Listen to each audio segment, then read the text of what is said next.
Crescono i numeri delle persone in isolamento domiciliare e dei casi positivi in provincia di Padova. Sono 95 le persone costrette a rimanere a casa, il dato peggiore dopo settimane, visto che in tutta la provincia il numero di positivi era sceso a 30 e in pochi giorni invece è salito a 66. L'allarme è scattato dopo un matrimonio a Cittadella, celebrato lo scorso 27 giugno. Il padre della sposa, subito dopo la giornata di festa, ha accusato febbre e i sintomi tipici del Covid ed è stato ricoverato. Tampone positivo. La coppia di sposi di origine congolese ha dovuto avvisare tutti gli invitati alla cerimonia, che tra le altre cose arrivavano non solo da Padova ma anche dal Trevigiano e da altre 4 regioni d'Italia: Friuli, Lombardia, Piemonte e Lazio, e pure dalla Francia. Tutti i 91 invitati al ricevimento sono stati contattati dalle varie ULSS di riferimento e sottoposti a tamponi. Si tratta di cittadini italiani e di persone originarie del Congo. Un amico della sposa, residente nel Padovano, è risultato positivo al tampone. Per quanto riguarda gli ospiti trevigiani presenti al banchetto di nozze, i tamponi fatti su 16 invitati, tutti congolesi, sono risultati negativi.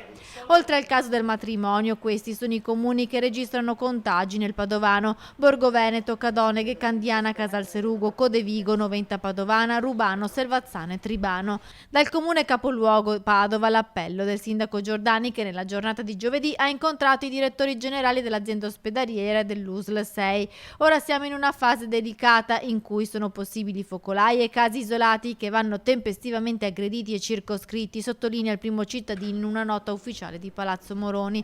La collaborazione di tutte le istituzioni è decisiva per consolidare i risultati raggiunti in termini di contenimento del virus. La situazione è sotto controllo, ma senza la responsabilità di tutti rischiamo passi indietro che non ci possiamo permettere, chiude Giordani.